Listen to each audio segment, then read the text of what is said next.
Do you struggle with your relationships? I can certainly relate to that. I lost my mom when I was a year and a half old. I had a younger brother and 2 older sisters. My father, who was in the Canadian Armed Forces, was away a lot and he needed someone to help take care of his children. He married a woman who, and this is really difficult for me to say, was clearly unstable. While my 2 older sisters took the worst of what she dished out in the way of abuse, what trickled down to me was enough to damage me for the rest of my life. I only saw my father kiss my mother once. They fought all the time. So I really did not have any idea what a relationship was all about. I had a glimpse into love from my grandmother, and I had a shared trust with a sister that was closest to my age. My childhood laid the groundwork for a lifetime of troubled relationships.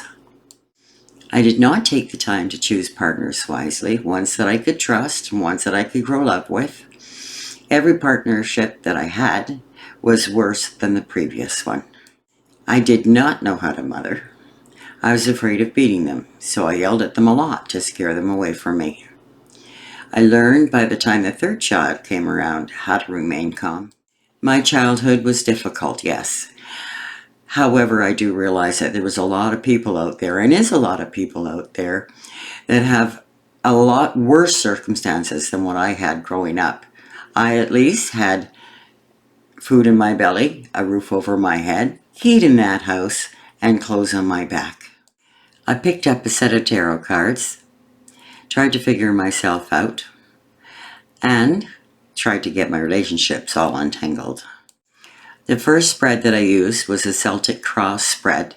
It was very small and really was very dissatisfying. I wanted to be able to see in the cards what my intuition was telling me. In time, I found the Gypsy Tarot Spread and started using it regularly. I documented all the readings that I did for myself and all those that I did for others. I learned very quickly how to see in the cards what my intuition was telling me. I learned to trust my intuition. Then one day something miraculous happened. A book of my poems fell off the shelf and hit me in the head and fell open to a poem. And as I read the poem, I realized that this was a poem that really had a message for the person that I was reading for. This made me wonder whether or not spirits showed up regularly in readings. And in particular, one line, the outer influences line, in the reading. So I decided to do a study about this.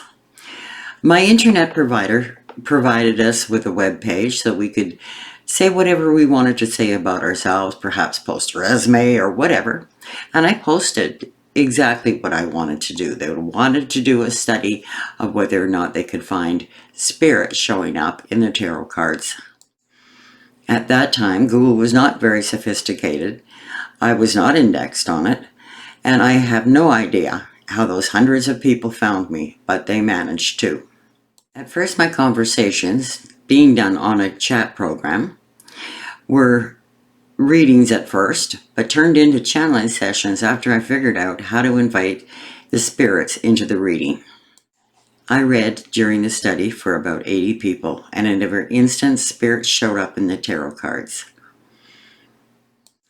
Every person I read for needed closure from a loved one's passing, and it was that spirit that showed up. By learning the tarot cards, you can do 2 things for yourself.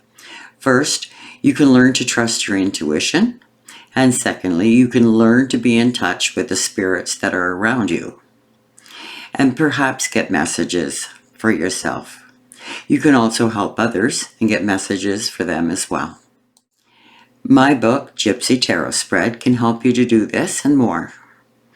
I hope that you pick up a copy and a set of Rider deck cards if you don't already own one, and get started.